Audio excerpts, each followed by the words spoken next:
Good morning everyone, my name is Isabel Sandoval. I'm from Colombia. Today I'm going to talk about the injection of the Steam-Flue gas as an alternative to reduce the energy requirement and CO2 emission of the conventional thermal recovery process. This investigation was developed by Caterina Arisa Quiroga with the support of the Professor Samuel Fernando Muñoz Navarro and the PhD Juan Carlos Orozco. The agenda for today, I'm going to start with a brief introduction of cyclone steam injection in Colombia, several challenges to move toward continuous steam injection. Then the methodology will be present and the injection scheme and cost energy evaluation, finally conclusion and reference. Nowadays in Colombia, cyclone steam injection is deployed as your method to recover heavy oil. However, the efficiency of this method has been reduced because in our fields a mature state has been reached. Therefore, it's necessary to move toward continuous steam injection. However, this transition must be studied in depth because several problems or several challenges from cyclone steam injection are more negative and relevant in continuous steam injection. For example, the energy requirements increase because it's necessary to inject more steam, especially in reservoirs with shale intercalation like Colombian case. Then the consumption of natural gas also increases because it's necessary to produce more steam on surface and therefore the emission of flue gas go up. According to stoichiometric analysis, the flue gas is composed after treatment on surface by 11% of 11% of CO2 and 99% of nitrogen. In addition, only one steam generator with a capacity of 50 million BTU per hour can produce until 72 tons of CO2 per day. This composition and this amount of CO2 released at atmosphere had a negative impact on environment and integrity of pipelines. Then a new idea is proposed. This idea involves to take flue gas from a steam generator and inject it with steam into a reservoir. This idea can reduce the energy requirements in 20% according to Arisa investigation, and also can reduce the emission of flue gas by two ways. First, by trapping the flue gas into reservoirs, and second, by replacing the steam injection with flue gas. The main goal of this investigation was to study steam flue gas as an alternative to reduce the energy requirement and CO2 emissions. But the CO2 emission reduction was focused only in replacing the steam injection days with flue gas. However, the trapping mechanism was not studied in this investigation. For the methodology, we start with the construction of a conceptual model with the properties of a field in Magdalena Medio. For the static model, it was prepared in Builder and the fluid model was created in WinPro. In the second step, a numerical simulation of the base Steam-Flue was prepared in STRA to obtain a base case. In the base case, a previous cyclone steam injection was carried out to improve the injectivity between injector well and producer wells. After that, an alternative scheme was studied in STAR. This alternative scheme involved the injection of flue gas and steam in different stages. Finally, this scheme was improved in CIMUS to achieve the best and feasible cost and energy conditions. For a construction of a conceptual model, the static model had an intercalation between sandstones and shales. In this case, had 3 sandstones and 2 shales, and the static model had an area of 5 acres with 4 lateral wells and 1 central well in a pattern of 2.5 acres. The initial condition of this reservoir are presented in this table. As we can see, the permeability and the net pH was different in each sandstone. The best value or the highest value was in sandstones 2. Then these sands had the best injectivity in the process.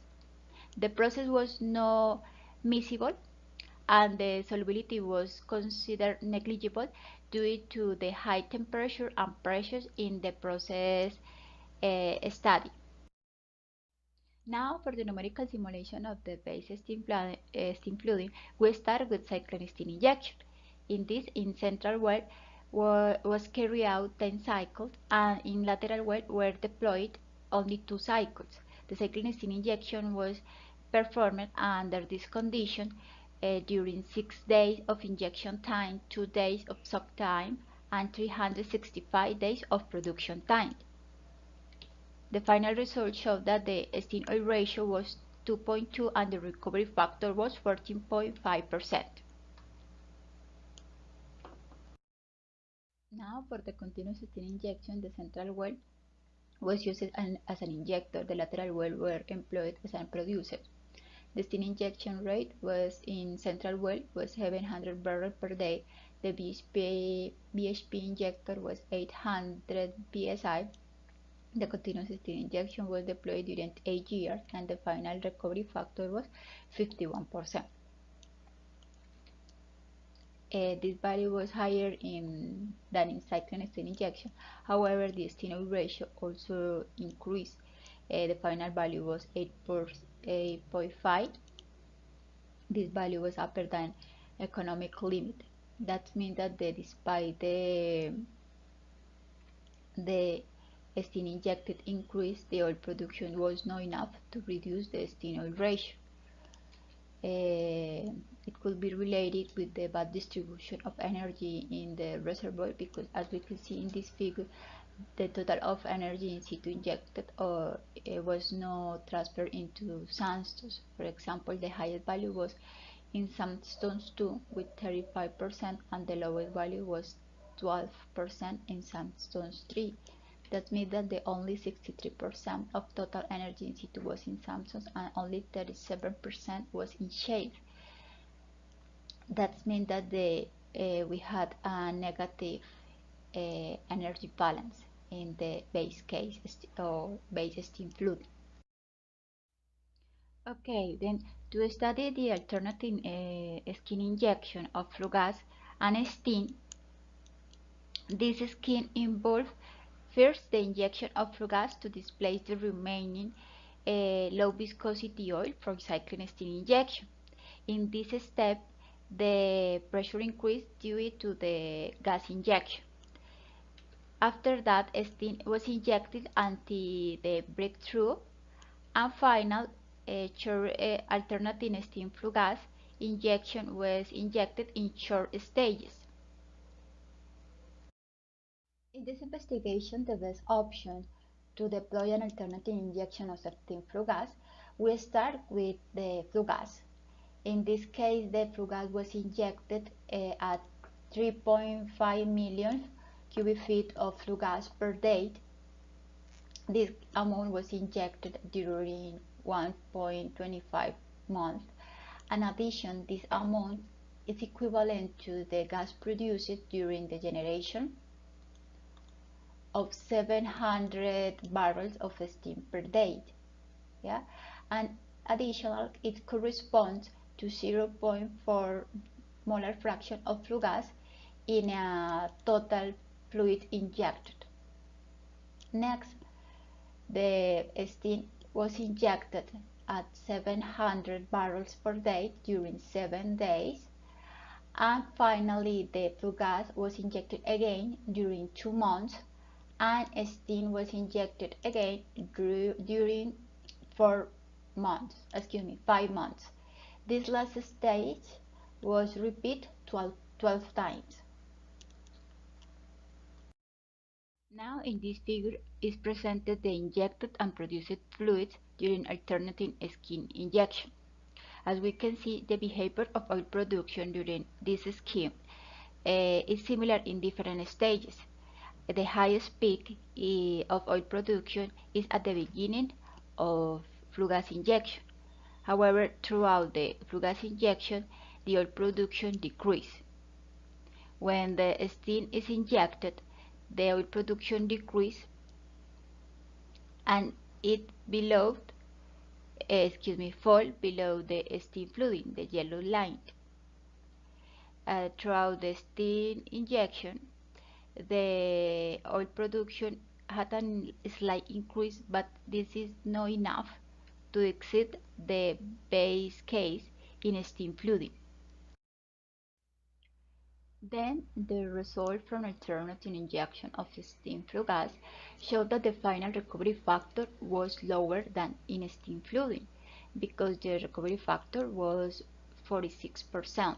However, the final sour or steam oil ratio also decreased to 7 barrels per barrel.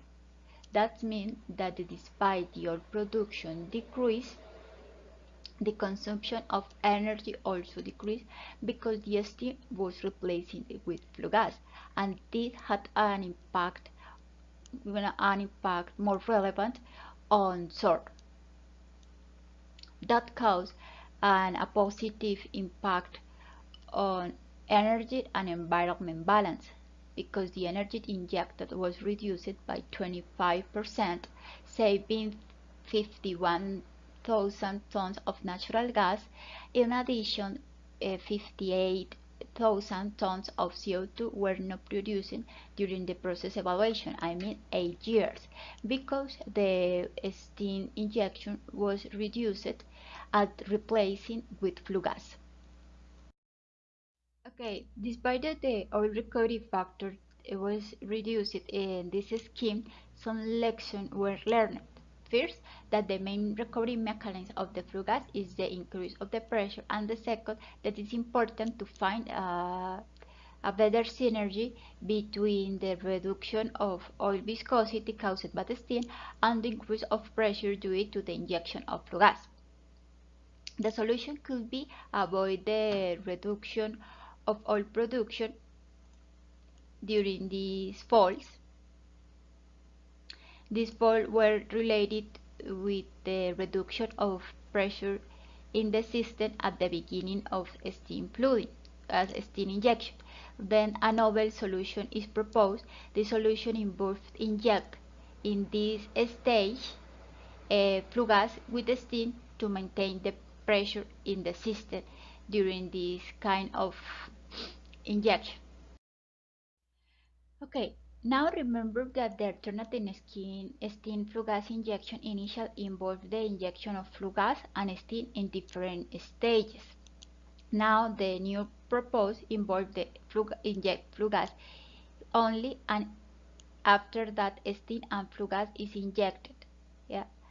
For this analysis, were evaluated four parameters. First was evaluated flue gas rate in stage A under these values, flue gas rate in stage B, I mean when the flue gas is co-injected with steam, and after that the time injection of flue gas is evaluated in both stages.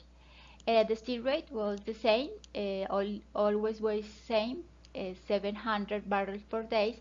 This evaluation was carried out in CIMUS for a total of 40 experiments, and the response variable was recovery factor and steam oil ratio. Okay, this figure shows the results. The first figure related the recovery factor with energy injected. The yellow point is steam flooding, the blue points are the improved alternative scheme, and the red point is the initial alternative steam flue gas evaluated. As we can see in this figure, under some injection condition, it's possible to obtain a similar recovery factor than steam flooding, but in this case with 5.3% left of energy. The highest reduction of energy was 32%, but in this case the recovery factor was reduced by 6%.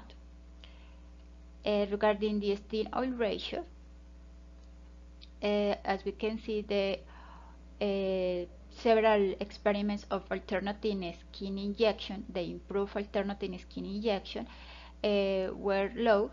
This means that despite the oil recovery factor was reduced, the energy consumption also reduced, and this impact was more relevant in the reduction of the steam oil ratio. After to obtain the result from the different scheme, cost and energy evaluation was developed. For this was used the net cash flow to analyze the results.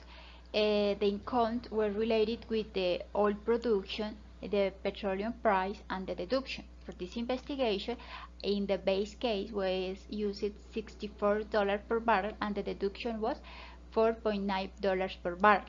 Regarding the expenses, was related with the lifting costs, transport costs, flue gas, and steam costs. For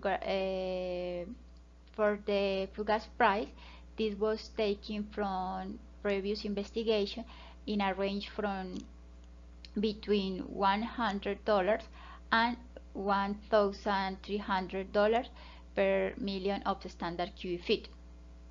To develop the analysis was used cost energy indicator or ECI. The ECI depended of the benefit cost ratio and the energy return ratio. The energy return ratio related the energy requirements and energy recovery. The main goal of this kind of technology is increase the ECI, and for this is necessary to reduce the energy return ratio and increase the benefit cost. Now the result of low flue gas price, I mean $100. These are displayed in this figure where the recovery factor is related to benefit cost in alternating steam flue gas and benefit cost in steam fluid. As we can see in this figure, 19 experiment of alternating skin injection had the better benefit cost than steam fluid. The highest benefit cost is obtained in this point at reducing the energy injected, even though the recovery factor was the lowest in the all experiments. This was because the cost distribution, because in this case the steam cost had the highest proportion and the flue gas cost had the lowest proportion. That means that in this price, under this price, is more important inject more flue gas than steam. After that, the 3 experiments were selected to analyze the ECI behavior. As we can see in this figure, the ECI is higher than steam fluid when flue gas is injected. The behavior after that is had a marked declination because the oil production decreased in the time. Also was analyzed the reduction of emission when the flue gas is injected because steam fluid is replaced with flue gas.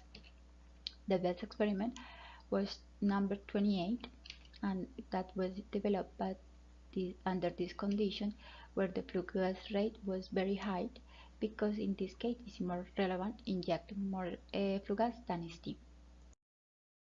Finally, to analyze the effect of oil price and the effect of flue gas price, we analyze different oil price at low cost of flue gas in the experiment 28. As we can see in this figure, at lower oil price, the technology must be limited between 4 and 5 years to be feasible. Regarding the flue gas price, as we can see in this figure, to be more feasible than steam fluid, the critical cost of flue gas is $476 per million of standard cubic feet at $64 per oil barrel. Now for the conclusion, this technology and the novel scheme proposed allow to reduce the CO2 emission because near 15,000 tons of CO2 are not produced during the time of implementation this technology. In addition, the energy injected was reduced by 50.9%. And finally, despite that the oil production was reduced in this scheme compared to steam fluid, the project was feasible. But in this part, it's important to take into account the flue gas price because these parameters have an important impact on the financial balance in this kind of process. Now these are some references used for this investigation. The author acknowledged the Universidad Industrial de Santander for the financial support and the project estrategias para el mejoramiento de la eficiencia energética y almacenamiento geológico de gases de combustión durante procesos de inyección continua de vapor. Thank you, and for questions, this is my email.